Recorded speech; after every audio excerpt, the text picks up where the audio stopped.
desde lá do Antigo Testamento e vai para o Novo Testamento e ainda das coisas que virão a acontecer, das vindouras. Quando a gente estuda o livro de Apocalipse, tem vários símbolos ali, ou vários aspectos, que às vezes a compreensão não é tão fácil. Existe uma palavra que se chama parousia.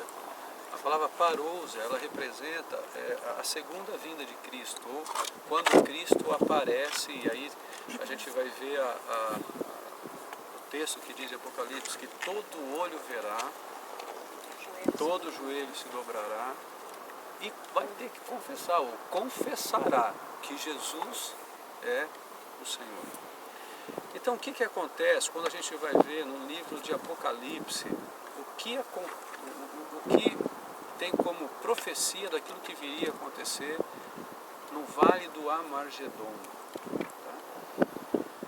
Aí tem detalhes disso que a gente teria que investir um bom tempo para explicar dentro do Apocalipse, né? Dentro das revelações do Apocalipse. Mas eu queria só ler para vocês entenderem, e eu quero pegar em um aspecto que se aplica para a gente hoje, como decisões que a gente tem tomado também nessa viagem, né?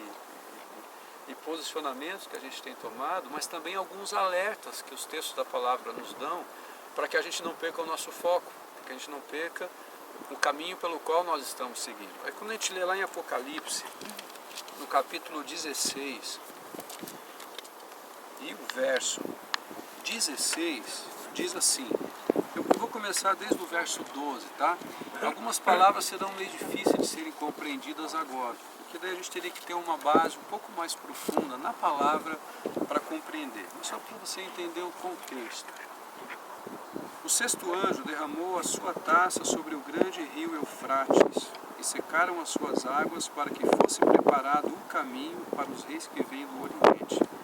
Então vi saírem da boca do dragão, da boca da besta e da boca do falso profeta, 3 espíritos imundos semelhantes a rãs. São espíritos de demônios que realizam sinais milagrosos.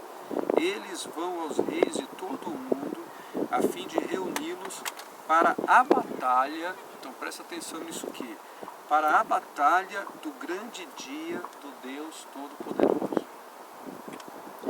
Aí o verso 15 tem uma expressão que Jesus usou, e essa eu quero que vocês guardem, muito mais só do que o Vale do Amargedon, como essa explanação toda apocalíptica, tá?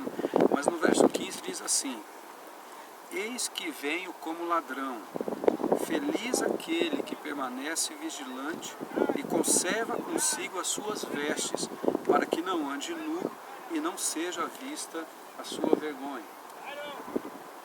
O verso 16, então os 3 espíritos os reuniram no lugar que em hebraico é chamado do Armagedon. Quando a gente pega aqui esse texto em Apocalipse, que se refere ao que acontecerá nessa guerra final, ou essa batalha final, a gente vai lá em Zacarias, no capítulo 11 de Zacarias, e o verso 11, capítulo 12, verso 11, diz assim, naquele dia, muitos chorarão em Jerusalém, como os que choram em Hadad-Rimon, no vale de Megido.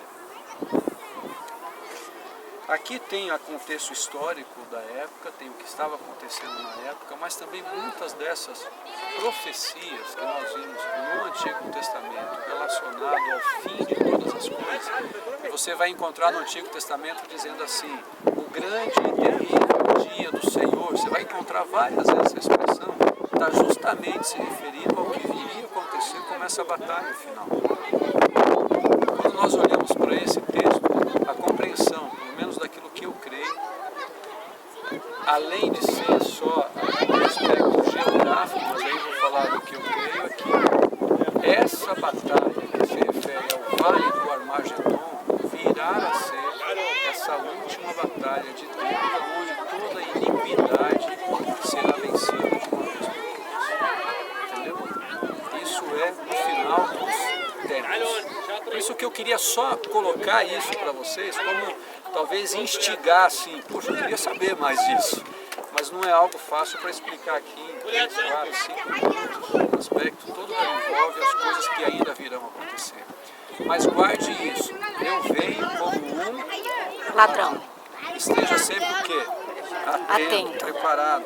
Quando a gente vê em Lucas, eu acho tremendo, eu quero encerrar lendo esse texto para vocês aqui, porque lá nas bem-aventuranças, quando a gente estava lá, eu acho interessante que a palavra de Deus ela vai se tornando viva e eficaz para a gente.